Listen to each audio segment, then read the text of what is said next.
इसका पार्ट जवाब दे चुके हैं, इसलिए मैं उसको संक्षेप में पूछूंगा। ऑपोजिशन कांग्रेस सब आपके पीछे कहता है कि सरकार जो है ईडी, सीबीआई, इंटेलिजेंस एजेंसी इसका इस्तेमाल कर रही है।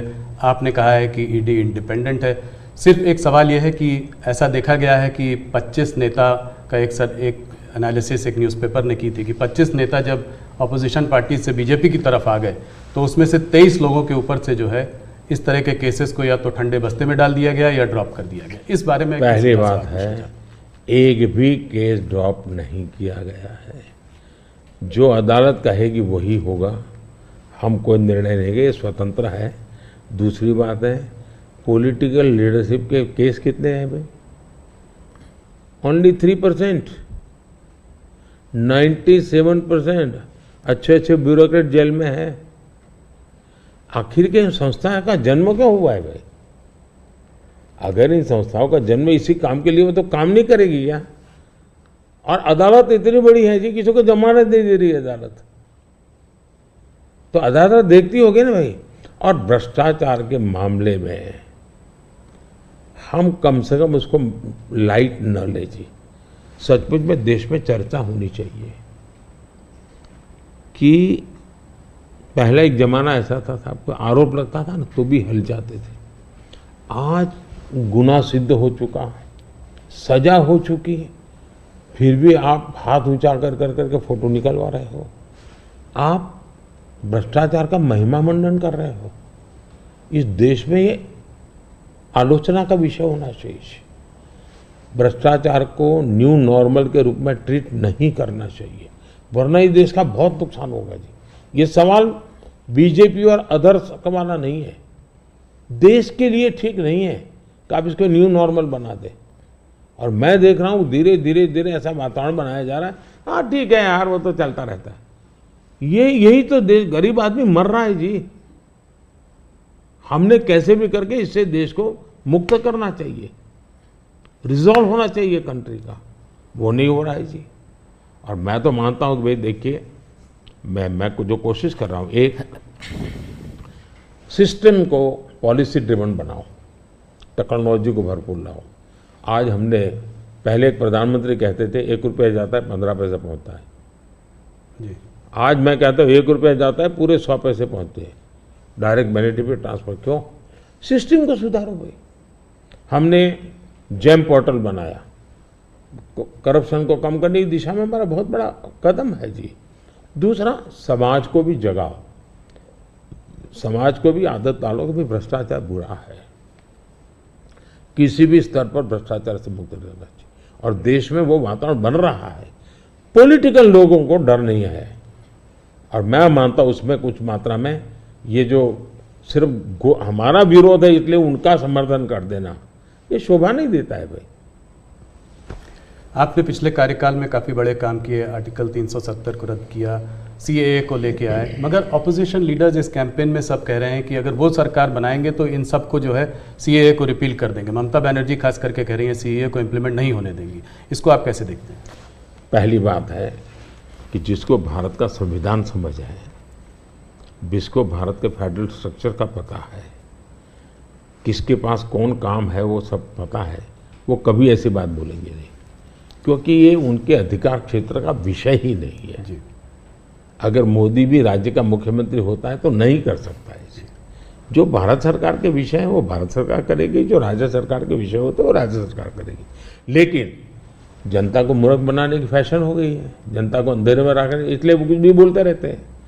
दूसरी बात है, मैं चैलेंज करता हूँ कांग्रेस पार्टी कल प्रेस कॉन्फ्रेंस करके बता दें कि हम 370 वापस लाएंगे, क्योंकि 370 हटने के बाद ये लोग संविधान की इतनी बड़ी बातें करते हैं ना जी। बाबा साहब अम्बेडकर के नाम पर हमको इतनी गालियाँ देते हैं। हिंदुस्तान में बाबा साहब अम्बेडकर का संविधान पूरे देश में लागू नहीं हुआ था। जम्मू कश्मीर में 70 साल तक भारत का संविधान नहीं लगा है। ये हमने आकर के भारत के संविधान, और वहाँ दलितों को पहली बार आरक्षण मिल रहा है जी। वाल्मीकि समाज वहाँ रहता है, वहाँ पहली बार आरक्षण मिल रहा है। ये सब क्या बातें करते हैं जी। और उनकी हिम्मत है क्या? वो प्रेस कॉन्फ्रेंस करके बोले कि हम 370 फिर से वापस लाएंगे। हिम्मत है तो कोई भी दल हिम्मत है तो आ जाए मैदान में। मोदी जी, बंगाल की तरफ चलते हैं। वेस्ट बंगाल में जो है इस बार चुनाव काफ़ी ज़ोरों में लड़ाई हो रही है। पिछली बार जब आप 2019 में 18 सीट लाए थे 42 में, तो लोग चकित रह गए थे, लोगों को उम्मीद नहीं थी कि आप 18 सीट लाएंगे। इस बार आपके एक नेता ने कहा है कि 36 सीट आ सकती है। राजनाथ जी ने मुझसे इंटरव्यू में कहा था कि 36 सीट आ सकती है। कैसे देख रहे हैं इस वक्त माहौल को? देखिए, जहां तक लोगों का चकित वाला जो आप कह रहे हैं ना, उनका प्रॉब्लम यह है कि मुझे 10 साल हो गए, अभी भी वो मानने को तैयार नहीं कि देश की जनता ने मोदी नाम के किसी व्यक्ति को प्रधानमंत्री बनाया। तो ऐसी एक जमात है जो देश के मैंडेट को स्वीकार करने को तैयार नहीं है जी। अब हकीकत है भाई कि देश की जनता हमको समर्थन दे रही है। आपने हिसाब लगाया था नहीं होगा नहीं होगा, वो तो आपकी गलती थी जी। हमारे तो लोगों के साथ संपर्क है। और मैं मालदा में था, मैंने जी मैं हैरान था कितना बड़ा जबरदस्त वहां माहौल था जी। अब जनता जनार्दन का विश्वास बन रहा है कि देश में एक स्थिर मजबूत सरकार है। बंगाल में भी उसका परिणाम अच्छे मिले। और टीएमसी के शासन में महिलाओं पर जो अत्याचार हो रहे, संदेश खाली की जो घटना है, पूरे देश को हिला दिया है जी। और उसका गुस्सा निकलना ही निकलना है मतदान में। आखिर जनता के पास तो मताधिकार है, उसी से अपना गुस्सा निकालेंगे जी। तो गुस्सा निकलना है, बहुत स्वाभाविक है। आपने देखा होगा नोटों के ढेर, क्या कभी आपके टीवी वालों ने इतने सारे नोटों के ढेर कभी पकड़े गए देखा था? पिछले कुछ सालों में आप लगातार 50 करोड़ के ढेर, 300 करोड़ के ढेर, 250 करोड़ के ढेर, 200 करोड़ के ढेर, देश चौंक गया है जी। आप कितना इसको दबाने की कोशिश करो, लेकिन देश के दिल दिमाग में स्थिर हो चुका है कि ये लूटने वाले लोग हैं। तो इस बार जीत और बड़ी होगी?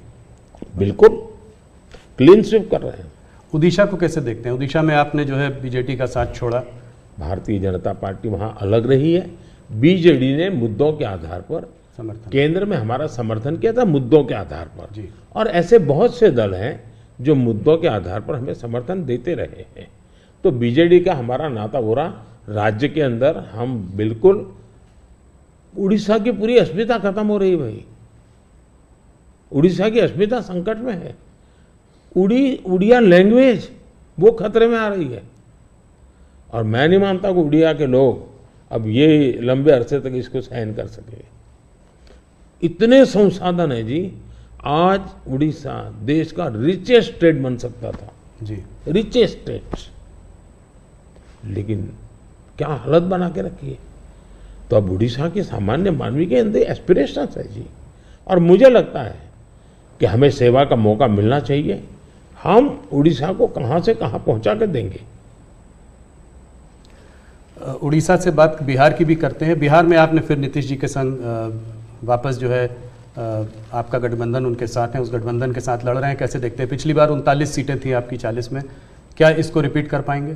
पहले एक तो हम चुनाव असेंबली का 60 लड़े थे जी, बाद में वो कहीं गए फिर वापस आए। तो हम जो जनता का मैंडेट है उसके अनुसार साथ में है जी।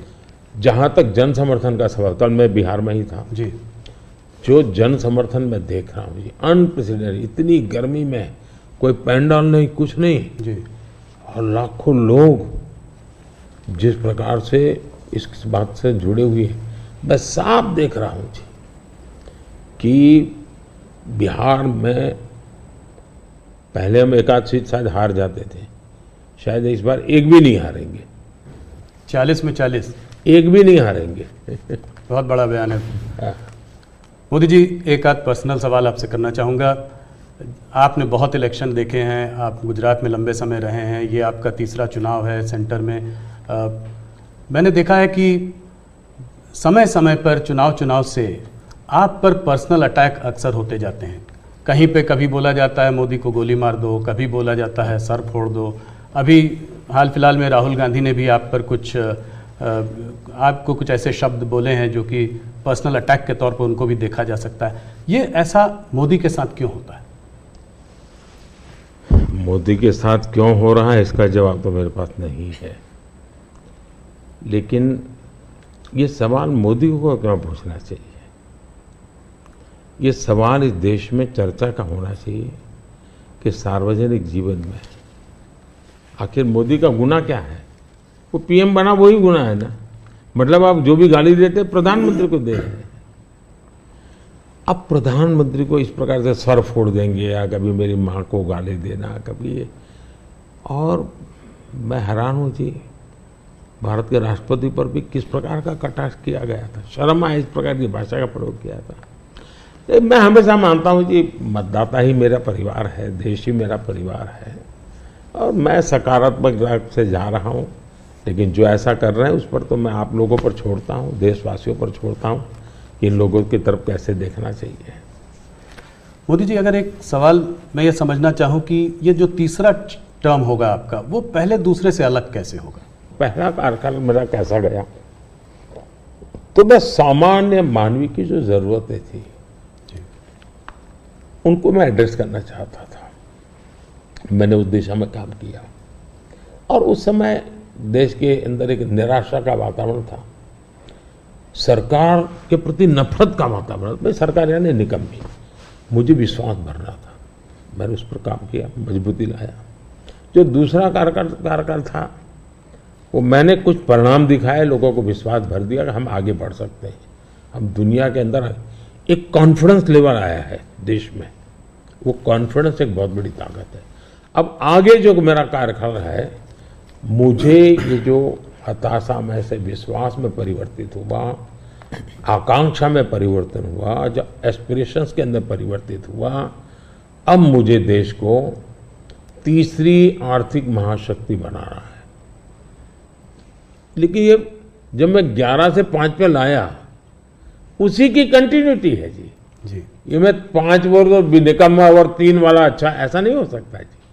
तो पहले मनमोहन सिंह के समय पर 11 तक थे, हम जोर लगा करके 5 पर ले आए, अब जोर लगा करके 3 पर ले जाएंगे। तो हम हर चीज में कंटिन्यूटी करना चाहते हैं। अब जैसे बिजली, हमने बिजली पहुंचाने का बड़ा अभियान चलाया, बिजली पहुंचा दी। अब मेरा लक्ष्य है पीएम सूर्यघर योजना और 0 बिजली बिल, और मैं हर घर पर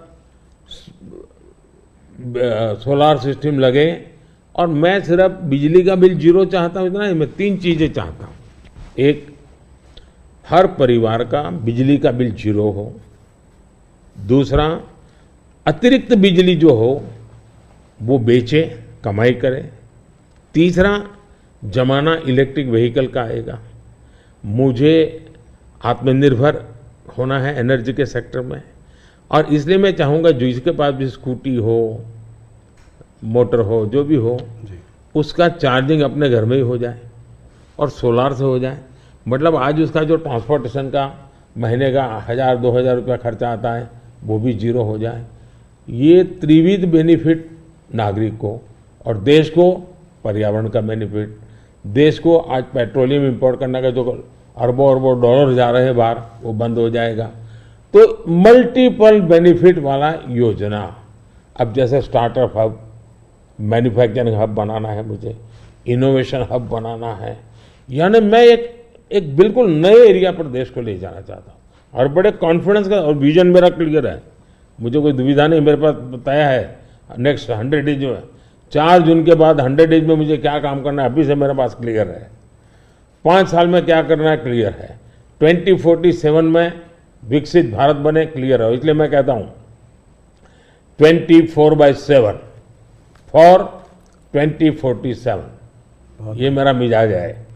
इस पर अलग से एक चर्चा करनी पड़ेगी आपको हमारे ग्रुप के साथ। आज विलास मुझसे सुबह एक सवाल पूछ रहे थे, मैंने कहा मोदी जी से खुद ही पूछना डायरेक्ट।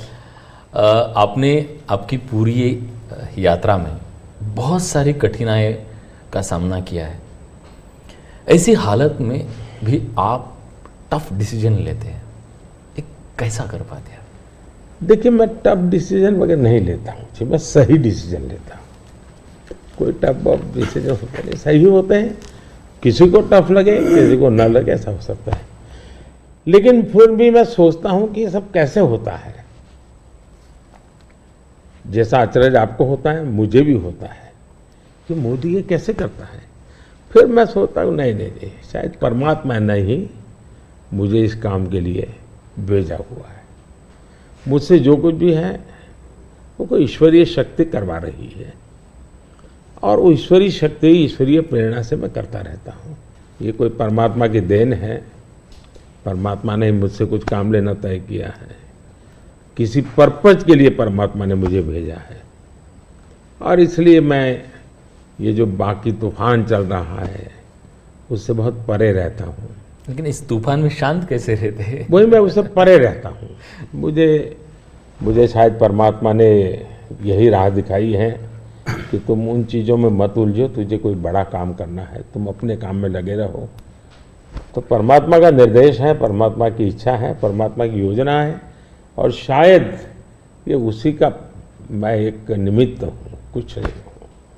Thank you. इसी से जुड़ा सवाल था कि आपको हम लोग देखते हैं, हमको आपका शेड्यूल मिलता है, आप इतना ट्रैवल कर रहे हैं, दिन में 5, 4, 6 रैली, वो भी कोई इस प्रदेश में तो कोई दूर दूसरे प्रदेश में, तो इस सब में आप फिट कैसे रहते हैं? कौन सी ऐसी शक्ति है जो आपको ये दृढ़ संकल्प दे रही है आगे बढ़ने का? पहली बात तो मैंने कहा ना कि ये मैं नहीं कर रहा हूँ, ये ईश्वर ने तय किया हुआ है। ईश्वर ने मुझे शायद इसी काम के लिए भेजा है, क्योंकि मैं जिस परिवार में पैदा हुआ हूँ जी, मेरी माँ ने कुछ पढ़ी लिखी नहीं थी, उसे स्कूल नहीं देखा था, मेरा कोई पॉलिटिकल बैकग्राउंड नहीं है, और इतना बड़ा देश, इतना काम ईश्वर नहीं करेगा तो कौन करेगा? और मेरे लिए 2 ईश्वर हैं, एक जिसको हम देख नहीं पाते हैं, और दूसरे वो जो जनता जनार्दन है। मैं जनता जनार्दन को भी ईश्वर का ही रूप मानता हूँ, और दूसरा परमात्मा के प्रति मेरी अपार श्रद्धा है। शायद परमात्मा ने मुझे इस काम के लिए भेजा है, जनता जनार्दन ने आशीर्वाद दिया है, शक्ति दी है। जहाँ तक मैं काम क्यों कर पाता हूँ, मैं मेरे लिए जीता नहीं हूँ, न मैं मेरे लिए जन्मा हूँ। तो मेरे मन में हमेशा रहता है कि मुझे जितना समय मिला है उसका पल पल मैं देश के काम आऊँ। जहाँ तक मैं दौड़ता मेरा लगता है लोकतंत्र एक बहुत बड़ा उत्सव है, फेस्टिवल है जी। ये जनता जनार्दन के दर्शन करने का अवसर है जी। हमें मौका लेना चाहिए, जितना जनता जनार्दन के दर्शन कर सकते करना चाहिए। लोकतंत्र का एक उत्सव है जिसमें संवाद होना चाहिए जितना ज़्यादा। तो मैं इसको एक, जैसे हम घर में कोई बड़ी पूजा करते हैं ना, कैसे इन्वॉल्व होते हैं, मेरे लिए पूजा का समय है। मेरे 140 करोड़ देवता, उनकी मैं पूजा कर रहा हूँ, उस भाव से मैं चलता हूँ, लगा रहता हूँ उनमें, वो खप जाता हूँ और थकता नहीं हूँ, भगवान को देख के आता हूँ। मोदी जी बहुत बहुत धन्यवाद आपका, आपने अपने समय, इतना समय निकाला। आपके नारे की तरह इस बार हमारा भी एक नारा है, अगली बार सिर्फ न्यूज़ 18 पर आर पार। बहुत बहुत धन्यवाद, आपने हम लोगों को समय दिया।